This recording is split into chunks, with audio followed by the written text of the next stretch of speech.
Good morning, everyone. Bucks County District Attorney Jen Shorn. Before we begin, I would like to introduce the team behind me.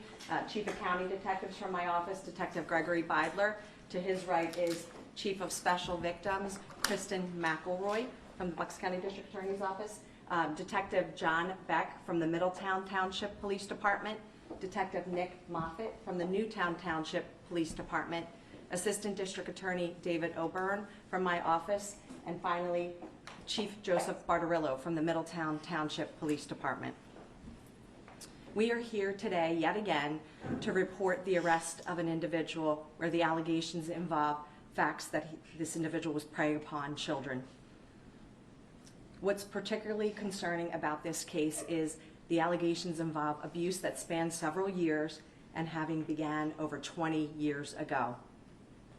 49-year-old piano instructor Timothy Shay from Plumstead Township was arrested for several counts of indecent assault involving children under the age of 13 and for corruption of minors. The allegations involve abuse that occurred while he was giving piano instructions to children in their home in Bucks County. He was arraigned on February 14th, where he faces charges 4 counts of indecent assault of children less than 13 and corruption of the morals of minors. All of the boys in this case were incredibly young, the youngest being just 5 years old when the sexual abuse occurred. What is equally as concerning is the fact that the abuse for all 4 victims occurred on multiple occasions. One victim describes having been victimized 30 to 50 times, while under the guise of receiving piano instructions. We praise all of the victims for disclosing their abuse, and we praise the mandated reporter who initially provided the cyber tip to Detective Beck and the work that the law enforcement on this case has done. That is why Bucks County remains a safe community. We will not abide by sex offenders using our children for their own deviant sexual gratification. It's the work of the men and women behind me that provide that assurance that we will seek out every predator and hold them accountable. I commend the investigative work. Again, I commend the victims and I commend the community, but it is most important now we need your help. We need the public's help. This individual was teaching lessons as recently as a week ago. So we have concerns that there may likely be more victims. So it's very important that anyone who has information to please provide that information to Detective John Beck of the Middletown Township Police Department to the numbers provided. Again, anyone with information, we encourage you to come forward, and we thank you for your support in what this team does to protect our community. I'm going to turn it over to Chief Joseph Bartarillo.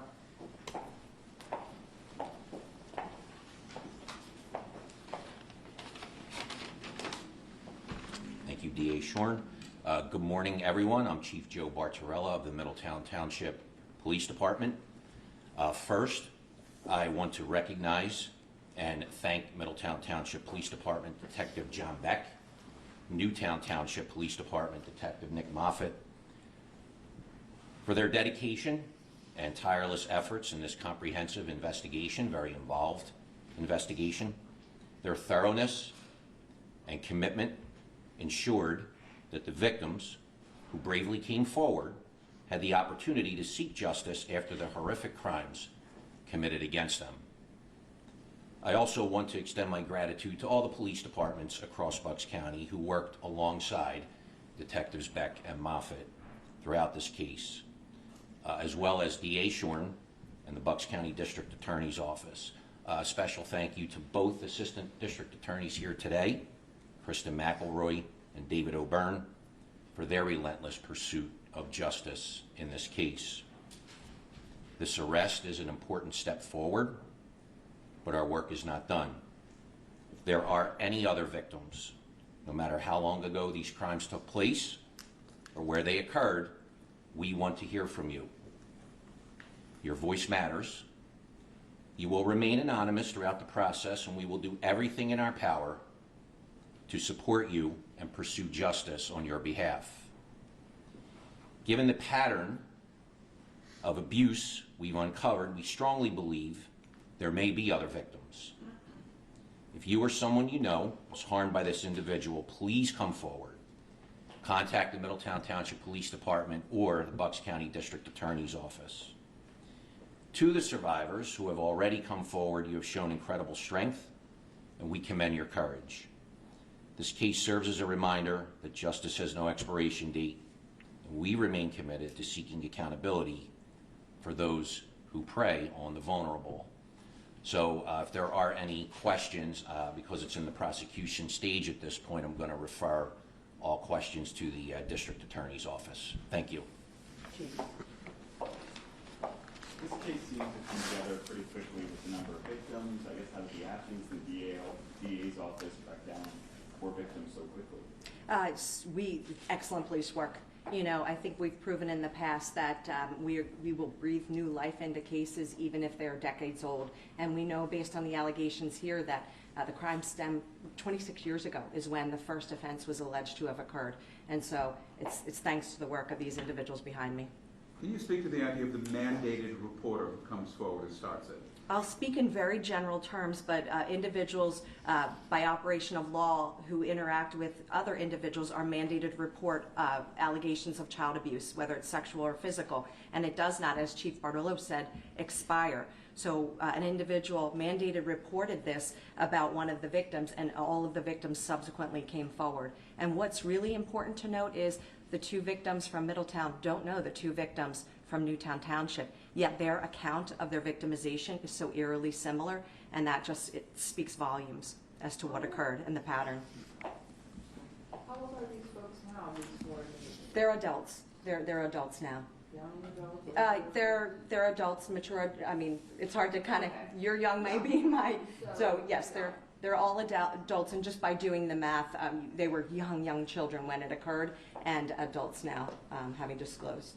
Can you tell us about the Facebook page? Are you using this as any part of your investigation, his personal page, and how he may have been reaching the victims? Yes, he was using Facebook to solicit more lessons. He taught at a location in town here in Doylestown, but also was using Facebook to solicit lessons. And you know, it's so scary. Again, this week we just had another press conference where individuals were using social media to access kids. So it really is happening at alarming rates.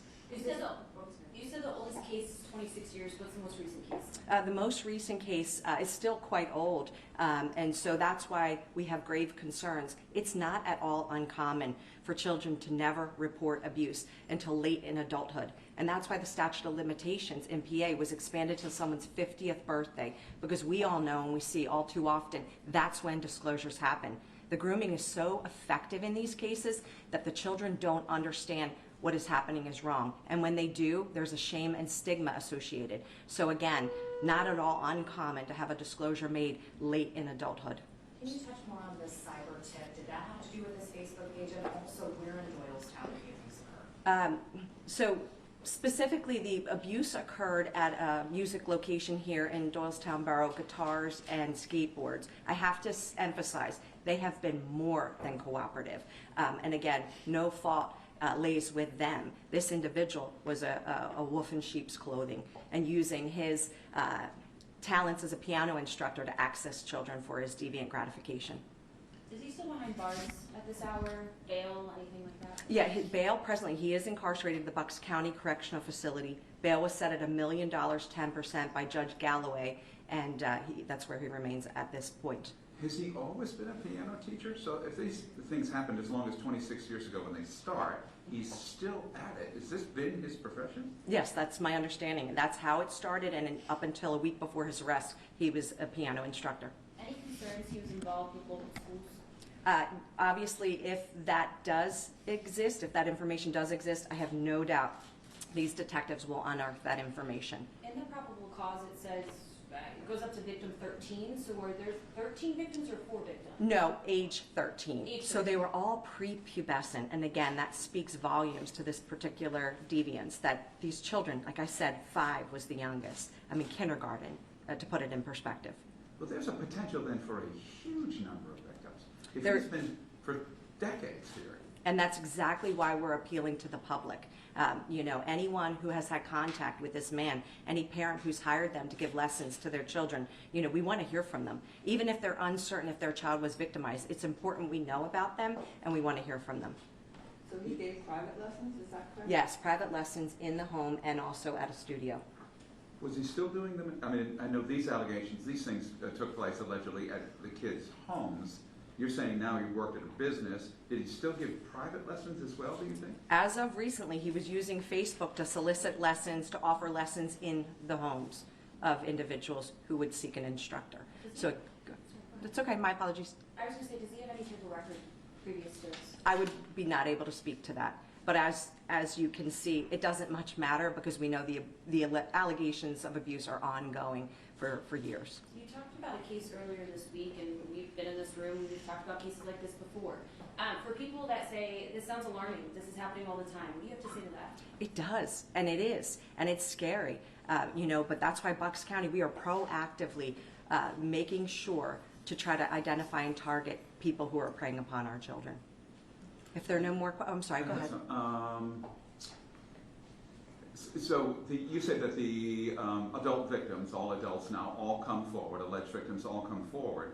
Did they come forward after you reach out to them once you get the mandated reporter, or do they know each other enough so that they all come forward? I'm going to be a little general as to that answer at this juncture since the investigation is still pending.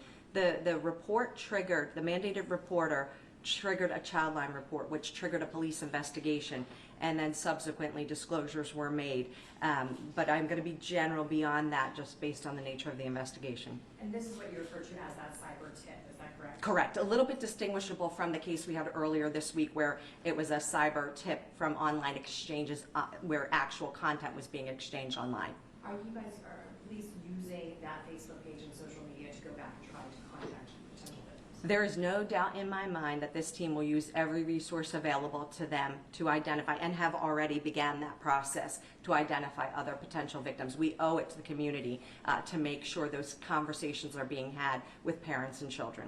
Any concerns across state lines? We're always concerned about that.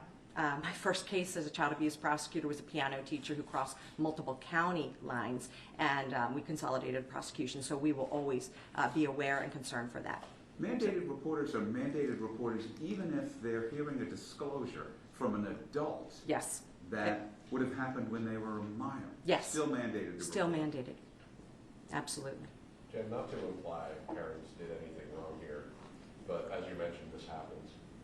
What's your advice to parents, especially with something like music where there's not background checks like coaches or teachers? What can we do as parents to try to protect our kids?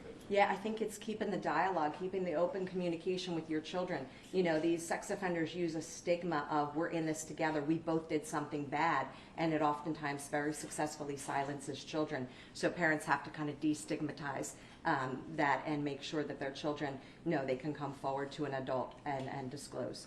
So thank you all, I appreciate it. If there's no further questions, thank you, have a good day.